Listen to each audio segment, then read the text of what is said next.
the fact that we say that women are adult human females is not why that happened. The fact that there are males claiming to be women going into women's spaces, that's why that happened. But as far as like SA happening in women's spaces, that's always happened, right? By cis hetero men. And as a woman who is an SA we're rolling out survivor, the red carpet for a bunch of really perverted men who fetishize our sex, who are obsessed with our anatomy, who have paraphilias. Now we've rolled out the red carpet and taken down all of the safeguarding for women and girls, by the way. And guess what's happening? Girls are being violated now. And you're like, well, we don't want to hurt cis women who look masculine. No, it's never been a problem. We have sex segregated spaces. Yes, some people present more as male, but now there's a hypervigilance because women are looking around their safe spaces or spaces that they're supposed to expect no males to be in. And if they see a masculine woman, they're having a hypervigilant response. That's the trans community's fault. It's not that, oh, let's just abolish women's spaces because we might mistake a woman for a man. No. If men are forced to not violate our spaces regardless of their plastic surgery status, then the hypervigilance will fade. So my whole thing is this. So, in the advocacy for people wanting to be like, okay, let's protect certain spaces, everything else, the same people they're protecting, right? The men who agree with this, right? The cis hetero men who state they want to protect women and girls. The problem I see with it personally is that those are the same men who want to force little girls to have their rapist babies that don't have an answer for the 65,000 grape-induced pregnancies in the U.S. That into this conversation, because if I don't have a right to my life because a man forcibly makes me pregnant, then what other rights do I have? That's a whole entire other issue. We are not men forcing women to have pregnancies. We are women saying that women need sex segregated spaces for the safeguarding of women. These policies about who goes where and which spaces you get into and which resources you have access to, they're not character references for trans people. It's not the claim, absolutely not the claim that trans women are all predatory. We don't think like that now about, we keep cis males out of women-only spaces. Not because we think they're all predatory. It's just because we protect women from a few people by keeping out the majority.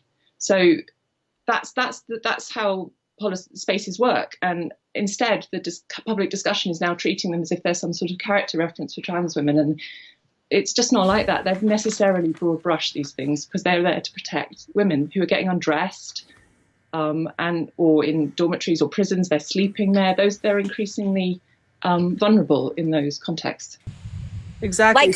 I don't know why you're bringing you attach these two ideas, these two issues together. You don't think women are females?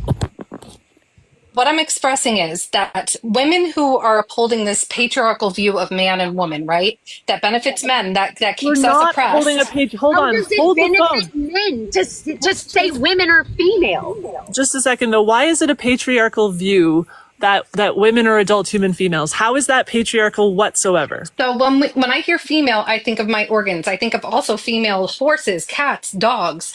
I just gave you a definition that was humanizing. I said adult, I said human, and I said female. Correct. So what is, yes, our biology, our bodies are what make us different than males. Yes, absolutely. The fact that we have gender roles and stereotypes and constructs that surround women does not make us what women are. You don't define race by stereotypes and social constructs that surround race. That would be racist. You don't define women by the social constructs and gender roles and stereotypes that surround women. That is sexist. The only thing that makes us women is that we're adult, human, and female, and absolutely any way that adult human females are, that's how women are. Okay, so my whole thing, remember when I was talking about the two extremes, right, of the left and the right? So here's the thing, when I hear a group of men... This isn't about left and right. But then those same men who I hear in TikTok saying those things, then go into TikTok lives and say, I really want to advocate for women's spaces. I go, no, you don't. You don't even see us as people. Who cares if, there's the right also wants men to stop pretending they're women. Yeah, the Muslims do, whoever does. There's lots of groups of people who are looking at this ideology And regardless of whether I agree with them and their right-wing, left-wing, religious, or whatever it is, whatever group it is that's fighting this ideology, I will stand beside, because this ideology is an abomination. We are mutilating our children. We are allowing women to be raped in prison, in women's shelters. We are allowing perverted, fetishistic, narcissistic men to violate and colonize and take everything female. And we're erasing the LGB. This is homophobic. This is misogynistic. So any group that's going to stand with me on this, I'm going to stand with them on this. But that doesn't mean I have to agree with them on everything. So just because you see a group of people being like, well, they're saying this very, very common sense, oh, but they think they like Trump, so I better not agree with them. Like, come on.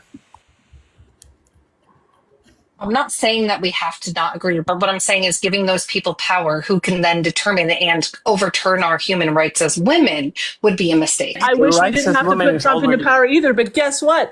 Everyone else was going to keep the rapists in the prisons with the women. He's the only one. He represents the old misogyny, which we know, which we've been fighting for this long. The other candidate was like, representing the old misogyny plus the new misogyny. I'd rather the old misogyny say, look, I'm going to get rid of this new misogyny because it's we have to vote for that person. We have to put in like the person who's going to say, well, yeah, we're going to stop, teaching this horrible in school and setting children on a path to extreme levels of self-harm. And we're going to stop, taking children's healthy bodies and destroying them in order to pretend they're a sex that they're not. We're going to give women back their sports. We're going to take the rapists out of the prisons. Like, we vote for pretty much anyone who said that. And the other side is saying the opposite. Right. I just had to come up when you guys were talking about like males breastfeeding children. Is that a real thing? Because that really got me. In Canada here, there was a man. He decided he was a woman while his wife was pregnant. Anyway, 3 world-class Canadian hospitals have helped him lactate so that he can breastfeed his wife's baby. He's also HIV positive, by the way. Go look it up. 3 world-class hospitals have helped him do this. This is where we're at. This is where I just want to say, are aiding and abetting in an autogynephile's usage of a baby.